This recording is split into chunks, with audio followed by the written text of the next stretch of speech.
Hello बच्चों, आज हम लोग इस वीडियो लेक्चर में एक्सेलरेशन एंड वेलोसिटी को पढ़ेंगे। इक्वेशन ऑफ मोशन पढ़ेंगे और इनकी जो एप्लीकेशन है उनको हम किस तरह से कैलकुलेट करते हैं, कैसे हम सॉल्व करते हैं। इन सभी बातों पर हम चर्चा करेंगे कि एक्सेलरेशन क्या होता है, रिटार्डेशन क्या होता है, वेलोसिटी की जो इक्वेशन है, इक्वेशन ऑफ मोशन है, चाहे वो फर्स्ट इक्वेशन हो, सेकेंड हो, थर्ड हो, या गैलीलियो का जो एक रूल है, विषम अंक नियम है, उसको हम समझेंगे किस तरह से हम कैलकुलेट करते हैं। समझते हैं। सबसे पहले हम समझते हैं acceleration. Acceleration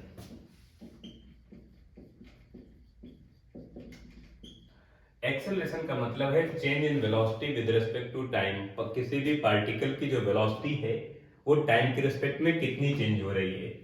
acceleration equal to delta v divide by delta t। Acceleration unit metre per second square, ये यूनिट हो जाएगी। ये तो एवरेज वैल्यू हो जाएगी।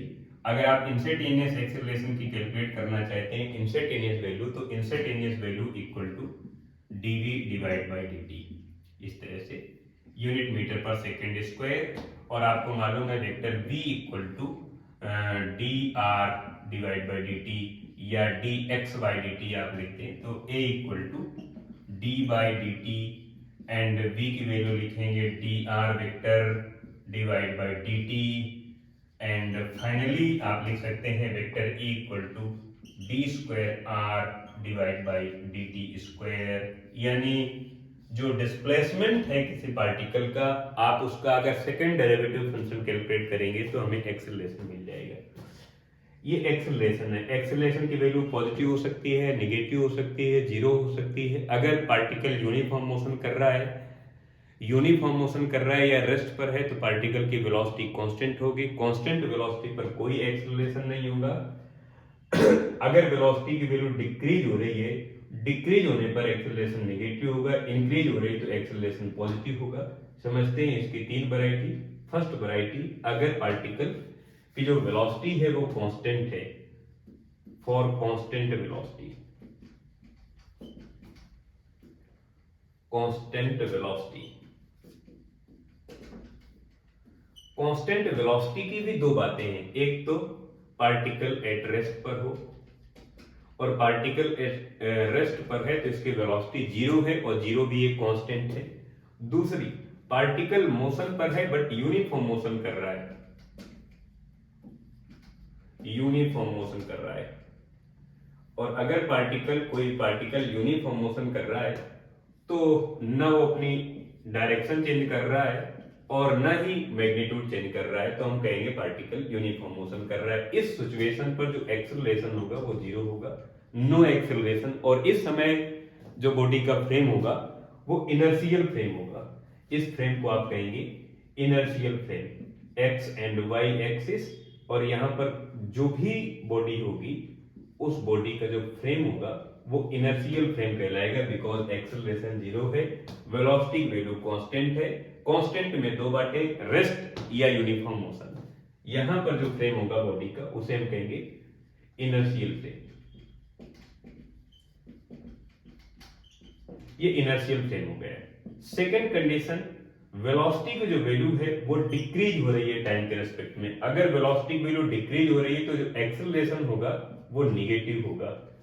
और थर्ड कंडीशन ये, अगर वेलोसिटी वैल्यू इंक्रीज हो रही है टाइम के रेस्पेक्ट में तो एक्सेलरेशन पॉजिटिव होगा। पॉजिटिव एक्सेलरेशन की जो डायरेक्शन होती है अलोंग द मोशन होती है, जिस डायरेक्शन पर मोशन हो रहा है उसी डायरेक्शन पर एक्सेलरेशन की डायरेक्शन होती है। बट अगर वेलोसिटी वैल्यू डिक्रीज हो रही है, तो एक्सेलरेशन निगेटिव है। निगेटिव एक्सेलरेशन का मतलब होता है रिटार्डेशन। रिटार्डेशन का मतलब है इसकी डायरेक्शन मोशन से जस्ट अपोजिट में है और ये मोशन का अपोज कर रहा है, बॉडी के मोशन को ऑब्जेक्शन कर रहा है कि बॉडी इस टाइप का मोशन कर रही है। और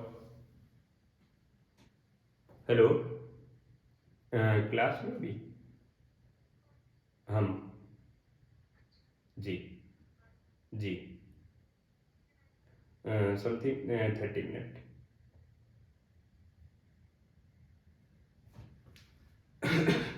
एंड वेलोसिटी इंक्रीज हो रही है तो नेगेटिव, वेलोसिटी डिक्रीज हो रही है तो एक्सेलरेशन पॉजिटिव होगा। अब हम इसकी कुछ एप्लीकेशन समझते हैं। एक्सेलरेशन में भी कुछ वैरायटी हैं, जैसे uniform acceleration, non uniform acceleration, average acceleration and instantaneous acceleration. जैसे जैसे आपको इस बात की जानकारी होती जाएगी कि किसी पार्टिकल की स्पीड चेंज हो सकती है, तो हम कहते हैं यूनिफॉर्म स्पीड या नॉन यूनिफॉर्म स्पीड या इंस्टेंटेनियस या एवरेज। वेलोसिटी भी चेंज हो सकती है और चेंज होती है तो हम कहते हैं uniform velocity, non uniform velocity, constant velocity या average velocity, instantaneous velocity.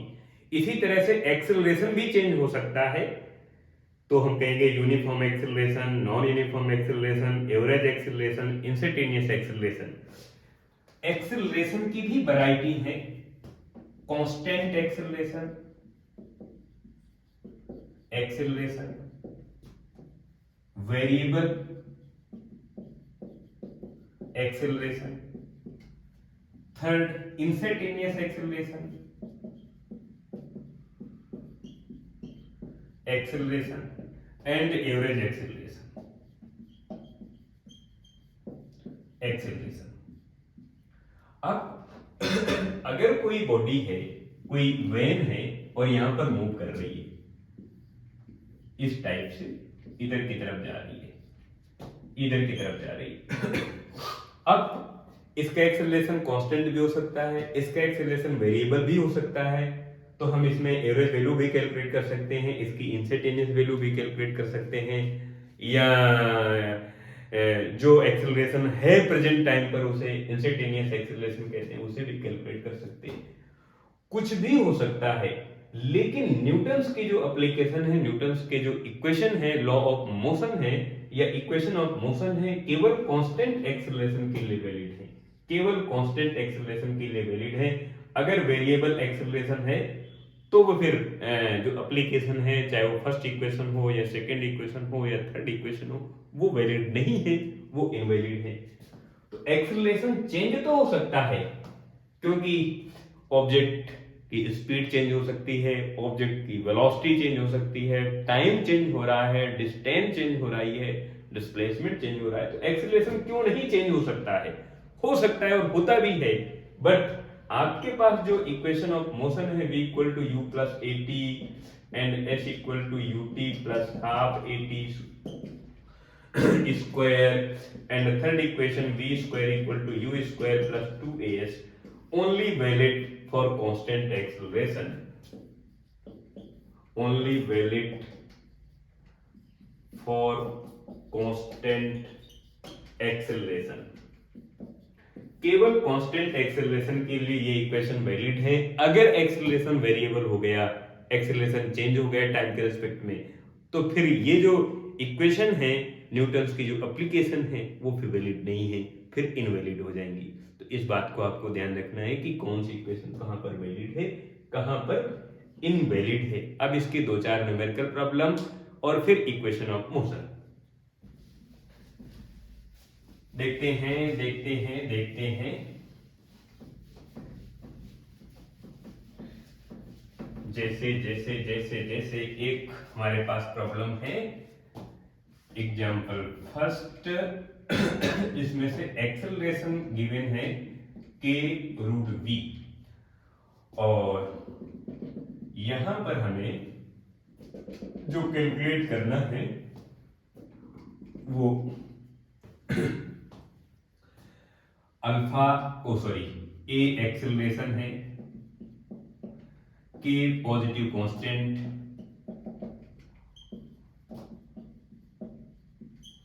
And v is a velocity, v velocity है, और ये तो हमारे पास गिवन वैल्यू है। अब हमें जो कैलकुलेट करना है वो क्या है? हमें कैलकुलेट करना है पहले नंबर में एक्सेलरेशन ए। अरे भाई, एक्सेलरेशन तो गिवन है, फिर क्यों कैलकुलेट करना है? नहीं, एक्सेलरेशन वेलोसिटी के फंक्शन में गिवन है, हमें टाइम के फंक्शन में कैलकुलेट करना है, फंक्शन ऑफ टाइम।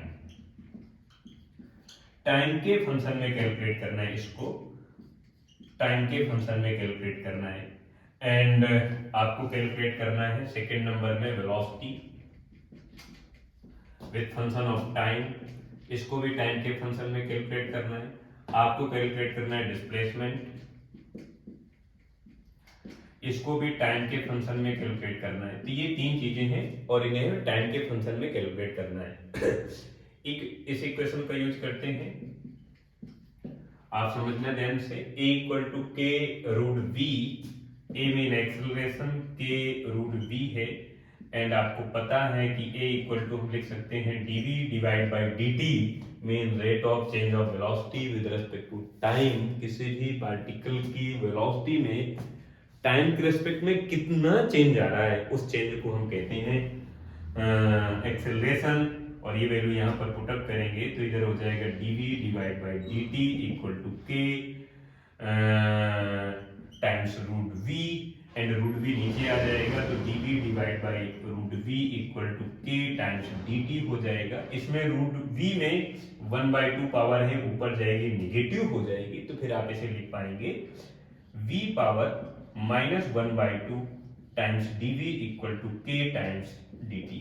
अब इसका अगर आप बोथ साइड इंटीग्रेशन कर देंगे तो इंटीग्रेशन करने के लिए मैं इंटीग्रेशन सिंबल का यूज करूंगा और ये इंटीग्रेशन मैंने कर दिया। लिमिट यहाँ पर हम लोग 0 से v की लगाएंगे और 0 से t की लिमिट टाइम में लगाएंगे। तो इधर हम लोग लिखते हैं 0 से v की लिमिट में v पावर 1/2 माइनस का एंड dv इक्वल टू इधर इंटीग्रेशन 0 से t की limit and k times dt।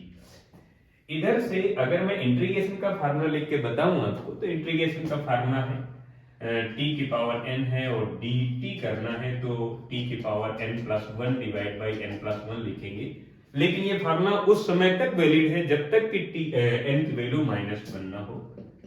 -1 नहीं होनी चाहिए और यहाँ पर -1 नहीं तो वैलिड है, इसमें कोई प्रॉब्लम नहीं है। यहाँ पर फार्मूला यूज करेंगे n+1 यानी -1 में हाफ -1/2 में +1 ऐड करेंगे तो v की power -1/2 +1 divide by -1/2 +1 equal to k और इंटीग्रेशन dt की वैल्यू t हो जाएगी, लिमिट 0 से t की है। ऊपर हो जाएगा -1/2 +1, इधर ऐसे लिखा है -1/2 +1 इक्वल टू प्लस का हाफ हो जाएगा तो ऊपर हो जाएगा v की value half divide by half यानी v पावर 1/2 डिवाइड बाई 1/2, इधर हो जाएगा kt। फाइनली 2 ऊपर चला जाएगा और इसे रूट v लिख सकते हैं और इधर हो जाएगा k टाइम्स t। अब दोनों स्क्वायर कर दें तो 4v equal to k square t square हो जाएगा और यहां से आप v इक्वल टू कैलकुलेट कर लें तो k square t square by 4 हो जाएगा। ये वेलोसिटी मिल गई। अब वेलोसिटी का एक बार डिफरेंशिएशन कर देंगे तो हमें एक्सेलरेशन मिल जाएगा और एक बार इंटीग्रेशन कर देंगे तो डिस्प्लेसमेंट मिल जाएगा। पहले मैं एक्सेलरेशन कैलकुलेट करता हूं और एक्सेलरेशन कैलकुलेट करने के लिए एक्सेलरेशन कैलकुलेट करने के लिए a equal to dv by dt लिखेंगे आप और v की वैल्यू है k square t square by 4, तो इधर मैं लिखूंगा d by dt k square t square by 4 में लिखूंगा और यहां से t स्क्वायर का अगर मैं डिफरेंशिएशन करता हूं तो t स्क्वायर का 2t हो जाएगा। तो फाइनली जो एक्सेलरेशन की वैल्यू आ जाएगी k स्क्वायर, इधर हो जाएगा 2t डिवाइड बाई 4, 2 से 2 कैंसिल आउट हो जाएगा तो k square t divide by 2, ये हमारे पास एक्सेलरेशन की वैल्यू आ जाएगी टाइम के फंक्शन में और यहाँ पर एक्सेलरेशन की वैल्यू है वेलोसिटी के फंक्शन में। अब हमें डिस्प्लेसमेंट कैलकुलेट करना है। डिस्प्लेसमेंट कैलकुलेट करने के लिए आपको मालूम है कि v equal to dx by dt, v mean velocity equal to dx by dt और यहां से dx इक्वल टू हो जाएगा v टाइम्स dt एंड आप बोथ साइड इंटीग्रेशन कर दें तो dx equal to v times dt integration, इधर हो जाएगा x, v की वैल्यू पुटअप करते हैं यहाँ पर तो v की वैल्यू है k square t square by 4, तो integration k square t square by 4 multiply dt, अब फिर इसका इंटीग्रेशन करेंगे तो x इक्वल टू के स्क्वायर बाई 4 बाहर आ जाएगा, डिवाइड बाई टी स्क्वायर का जब आप डिफरेंशिएशन करेंगे तो t की पावर 3 बाई 3 हो जाएगा, और फाइनली आप इसे लिखेंगे के square T power 3 divide by 12, 4 multiply 3 यानी 12 बन जाएगा। ये हो जाएगा डिस्प्लेसमेंट फंक्शन ऑफ टाइम, ये हो जाएगा एक्सेलरेशन टाइम के फंक्शन में, ये वेलोसिटी टाइम के फंक्शन में। एक दो प्रॉब्लम और देखते हैं, फिर इसके बाद हम इक्वेशन ऑफ मोशन समझेंगे, और फिर इससे रिलेटेड जो भी एप्लीकेशन है वो हम लोग नई वीडियो लेक्चर में समझेंगे। ये हमारे पास वीडियो लेक्चर सीरीज चल रही है उन बच्चों के लिए जो क्लास 11th में है, क्लास 12th में है, चाहे वो जेई की तैयारी कर रहे हो, ये नीट की। यहाँ पर इस यूट्यूब चैनल में, इस फिजिक्स के यूट्यूब चैनल में आपको पूरी फिजिक्स, चाहे वो क्लास 11th की हो या क्लास 12th की हो या फर्स्ट ग्रेड यानी पीजीटी या सेकेंड ग्रेड यानी टीजीटी के लिए हो, कंप्लीट डिटेल से मिलेगी, टॉपिक वाइज मिलेगी, चैप्टर वाइज मिलेगी, विद कंसेप्ट मिलेगा। और आपको इस बात को समझाने का मैं प्रयास करूंगा कि फिजिक्स की अंडरस्टैंडिंग किस तरह से बेहतर करते हैं, कैसे हम न्यूमेरिकल की जो प्रॉब्लम है सॉल्व करते हैं, न्यूमेरिकल को किस तरह से रीड आउट करते हैं। आपकी ज्यादातर जो प्रॉब्लम रहती है वो न्यूमेरिकल्स में रहती है, न्यूमेरिकल्स की लैंग्वेज समझ नहीं पाते हैं आप, और उसको सॉल्व नहीं कर पाते हैं, न्यूमेरिकल की डिमांड को नहीं समझ पाते हैं। इसको मैं समझाऊंगा न्यूमेरिकल किस तरह से सॉल्व करते हैं। समझते हैं अगली प्रॉब्लम।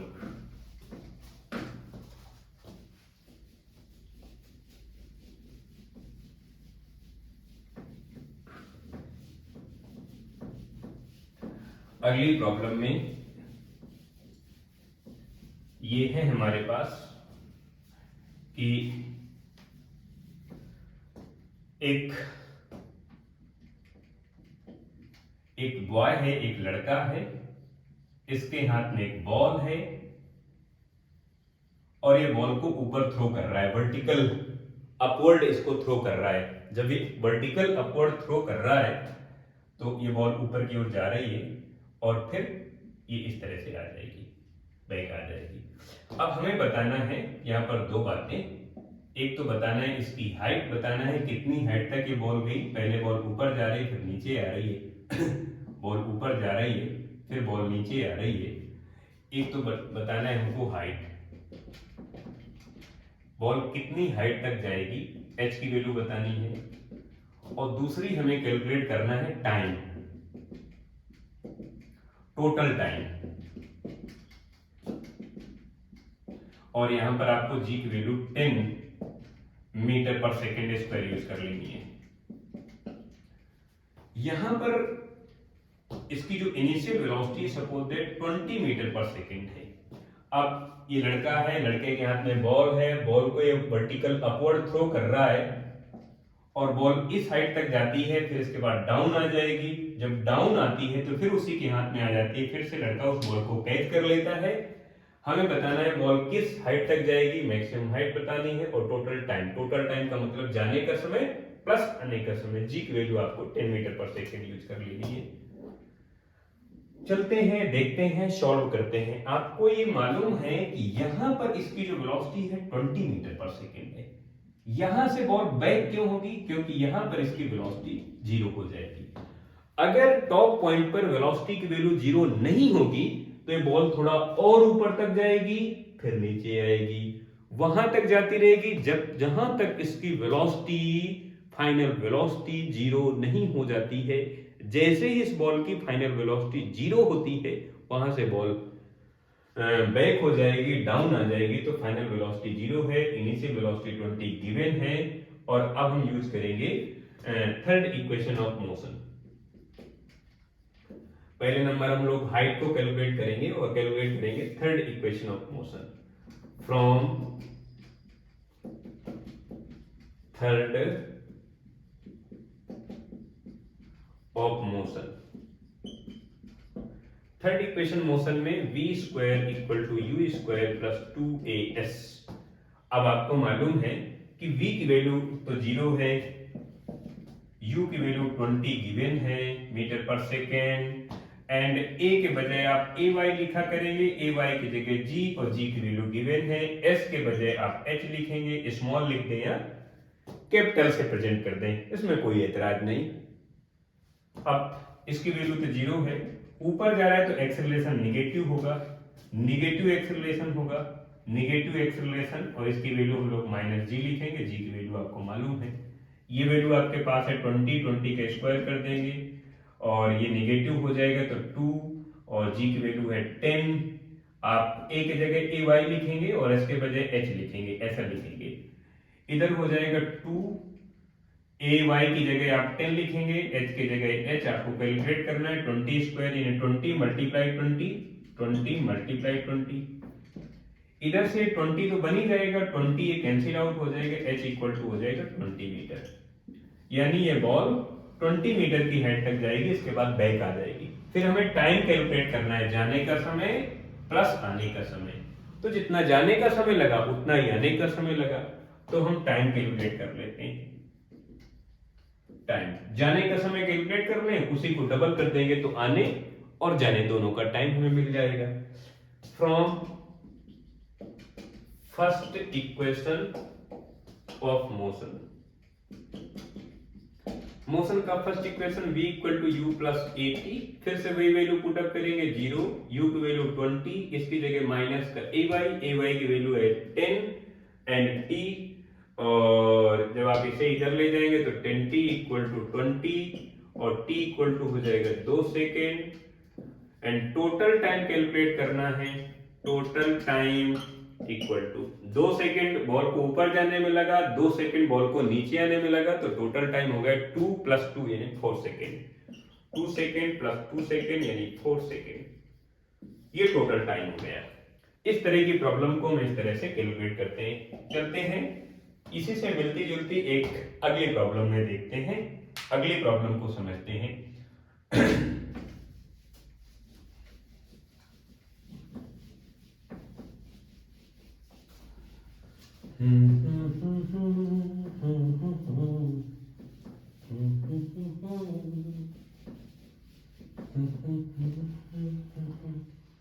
हाँ, एग्जाम्पल थर्ड है इस तरह का कि ये कोई जगह है, आप इसे दीवार समझ सकते हैं, ये है और इसकी हाइट 100 मीटर है और 100 मीटर की हाइट है। यहाँ पर एक लड़का है और इस लड़के का नाम कुछ भी रख दिया, जैसे ए, हमने इस लड़के का नाम रख दिया, और इसका फ्रेंड जिसका नाम है बी वो यहाँ पर है, इसका नाम है बी और ये यहाँ पर है, ये डिस्टेंस है 200 मीटर। अब दोनों में शर्त लगती कि ये लड़का बॉल को एक नीचे ड्रॉप करेगा, ये वाला लड़का, ए नाम का लड़का एक बॉल को नीचे की ओर ड्रॉप करेगा, छोड़ेगा, और इस लड़के को बॉल को कैच करना है। शर्त है कि जमीन में गिरने से पहले बॉल को कैच कर ले, पकड़ ले आकर। तो इसकी क्या स्पीड होनी चाहिए, इसकी स्पीड कितनी होनी चाहिए कि बॉल को जमीन में गिरने से पहले ही कैच कर ले। तो सबसे पहले हम ये कैलकुलेट कर लेते हैं कि बॉल को जमीन तक आने में कितना टाइम लगेगा। टाइम कैलकुलेट कर लेते हैं, उतने टाइम में इसको यहां तक पहुंचना है। टाइम कैलकुलेट कर लेते हैं।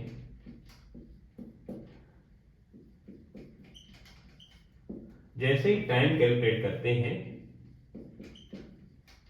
टाइम यहां से जब ये इसको ड्रॉप करेगा तो इसकी u की वैल्यू 0 होगी, और जैसे u की वैल्यू 0 होगी तो आप सेकेंड इक्वेशन यूज कर सकते हैं, कोई भी इक्वेशन हो जाए, मैं सेकेंड यूज कर रहा हूं। From second equation of motion,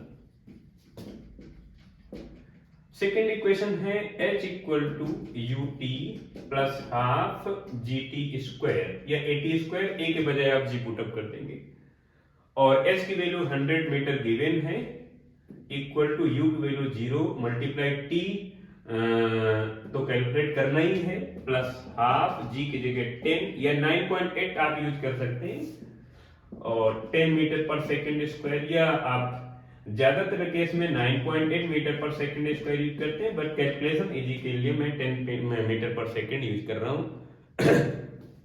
तो यहाँ पर हो जाएगा 10t स्क्वायर, ये तो कैलकुलेट करना ही आपको, ये इतना टर्म 0 हो जाएगा, इधर हो जाएगा 100 इक्वल टू ये तो हो जाएगा 5 हो जाएगा, यानी 5t स्क्वायर हो जाएगा, एंड ये कैंसिल आउट हो जाएगा, मेरे ख्याल से 20 हो जाएगा।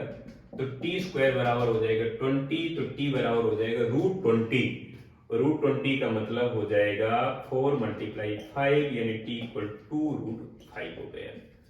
इतना सेकंड लगेगा बॉल को नीचे तक आने में, बॉल को यहां तक आने में कितना टाइम लग जाएगा, इतने ही टाइम में ये लड़का इस बॉल को कैच कर लेगा जाकर। तो इतने टाइम में इस लड़के को वहां तक पहुंचना है। अब इसकी स्पीड कैलकुलेट कर लेते हैं। Speed equal to distance by time. Distance आपके पास 200 मीटर गिवन है, 200 मीटर, एंड टाइम आपके पास है 2√5, कट जाएगा, इधर हो जाएगा 100 divide by √5 metre per second. आप √5 की वैल्यू पुटअप कर दें और इसका फाइनल आंसर आपको मिल जाएगा कितना है।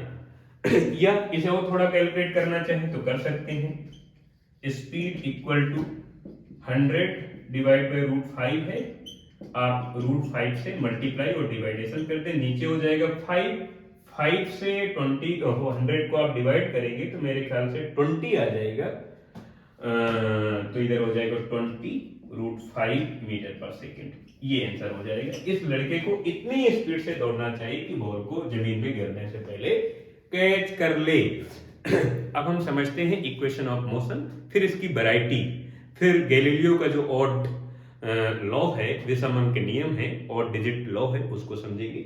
वो हम अगले वीडियो लेक्चर में समझेंगे, और साथ में जो नई न्यूमेरिकल प्रॉब्लम है उसको समझेंगे। न्यूमेरिकल प्रॉब्लम को कैसे सॉल्व करते हैं, उन सभी बातों पर हम अगले वीडियो लेक्चर में चर्चा करेंगे। मैं आपको स्टेप बाय स्टेप बताऊंगा कि किस तरह से आप न्यूमेरिकल को सॉल्व कर सकते हैं, उसकी वैल्यू को किस तरह से रीड आउट करेंगे, रजिस्टर करेंगे, डायग्राम कैसे बनाएंगे, एलबीडी कैसे बनाते हैं, और न्यूमेरिकल की लैंग्वेज को किस तरह से हम समझते हैं, समझने का क्या कंसेप्ट है, चाहे वो न्यूमेरिकल इजी हो या टफ हो, कितना भी टफ हो कितना भी इजी हो, कोई फर्क नहीं पड़ता है।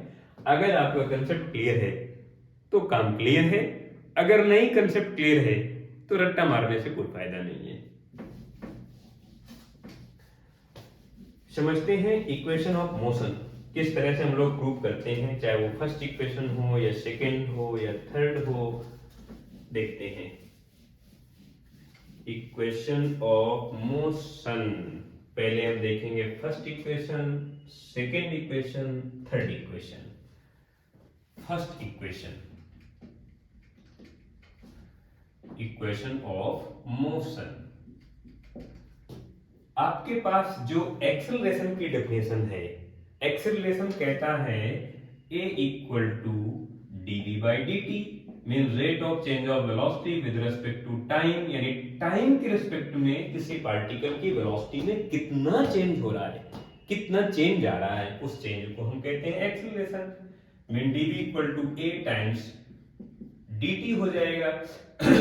अब बोथ साइड आप इसका इंटीग्रेशन कर दें, इसमें लिमिट आप इनिशियल वेलोसिटी vi है, फाइनल वेलोसिटी vf है, एक्सेलरेशन तो बाहर आ जाए बिकॉज ये टाइम का फंक्शन नहीं है, इधर 0 से t की लिमिट हो जाएगी।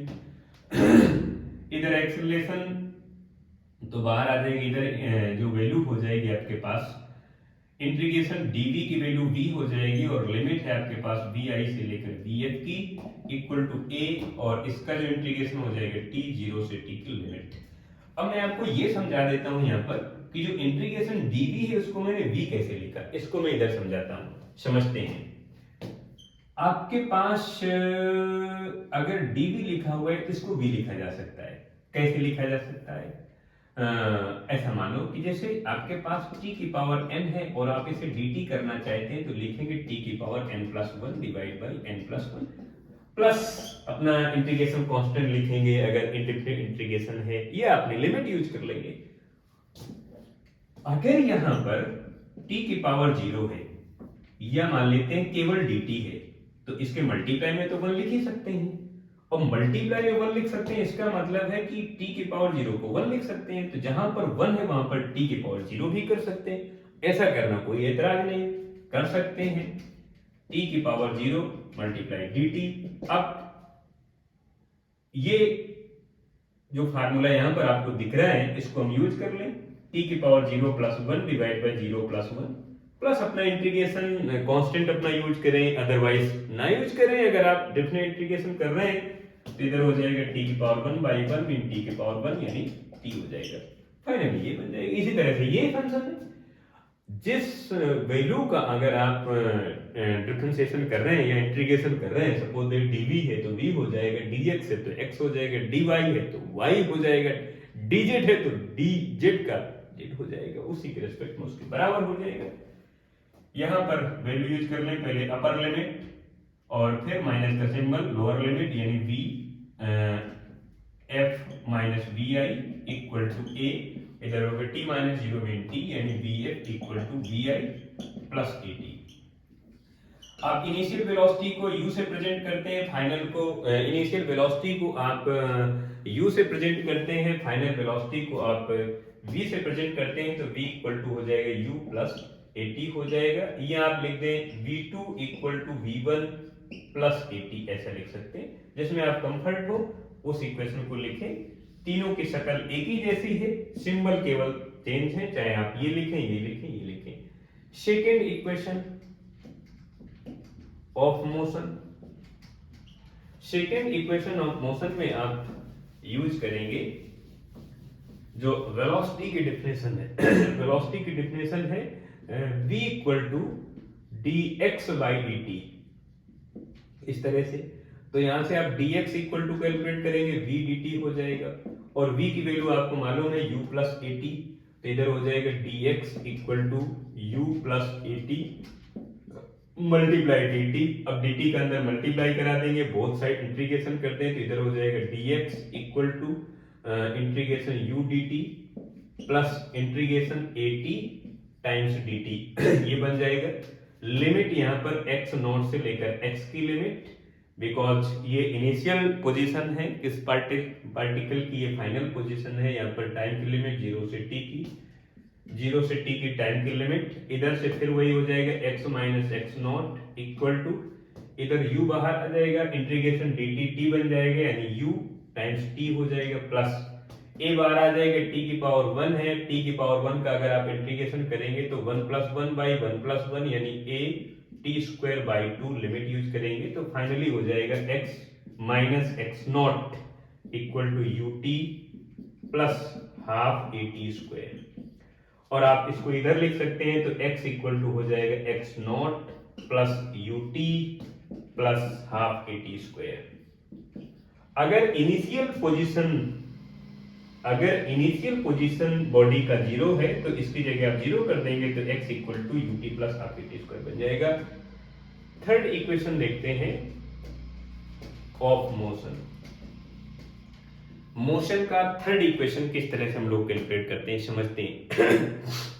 आपको मालूम है एक्सेलरेशन का इक्वेशन ये वाला,